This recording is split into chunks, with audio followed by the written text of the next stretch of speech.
شپه او هوا ډېره سړه او تیاره وه. یو هلک د کلي په یوه خالي ګلي کې روان و. هغه در ولیده او هر څه ته په شک کتل، ځکه داسې احساس یې کاوه چې څوک یې هسې تعقیبوي. ناڅاپه هغه د یوې ویرانې ودانۍ نه عجیب غږ واورېد. کله چې هغه هغې خواته وکتل نو یو نادره او ویرونکې څېره یې ولیده، کومه چې د هغه لوري ته لاس وغځاوه او هغه یې ځان ته راکاوه. هلک چیغې کولې، خو څو شېبې وروسته هغه په زور د ودانۍ دننه ونیول شو.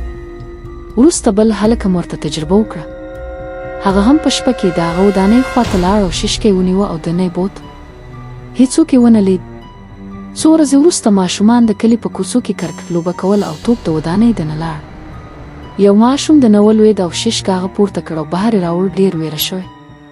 وروسته یو سپین ږیری د ماشومانو سره خبرې کولې او ورته ویل، د دې ودانۍ دننه مه ځئ، هلته څه شی دی چې موږ ته نقصان رسوي. وروسته د کلي خلک پوه شول چې ششکه یوازې ماشومان او وزې نه بلکې خلک هم وړي. د کلي په منځ کې ویره خپره شوه.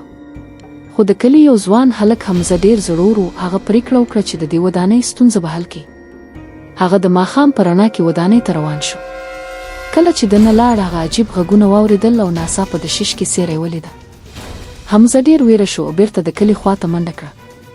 هغه خلکو ته ویل، زه یوازې دا کار نشم کولی، موږ ټول باید یو ځای لاړ شو او دا ششکه ختمه کړو. ټول خلک سره راغلل، مشوره یې وکړه او د ششکې ودانۍ خواته روان شول. شپه او هر څوک په زړه کې ویره درلوده. کله چې ودانۍ ته ورسېدل، هوا ډېره سړه شوه او دننه تل ډېر خطرناک ښکاره کېده. ششکه هلته څرګنده شوه. خلکو ته یې ویرونکي غږونه وکړل او یو څو خلک دننه غایب شول، نور یې شاته منډه کړه. خلک بیرون راټول شول او مشوره وکړه چې دا ودانۍ باید جلا شي. هغوی ته یې له اور راوړل، ودانۍ ته یې اور ولګاوه. دننه ششکې ویرونکې چیغې کولې، خو ورو ورو ودانۍ سوځېدله او ششکه غایب شوه. خلک د ودانۍ ټول اثار له منځه یې وړل او کلي ته خوشحال راستن شول. اوس هم خلک وایي چې کله ناکله د شپې په تیاره کې د ودانۍ نه عجیب غږونه راځي، خو څوک هغې خواته نه ځي. د څو ورځو وروسته ټول څه بې عادي شول. خلک خوشحالۍ سره ژوند کوي.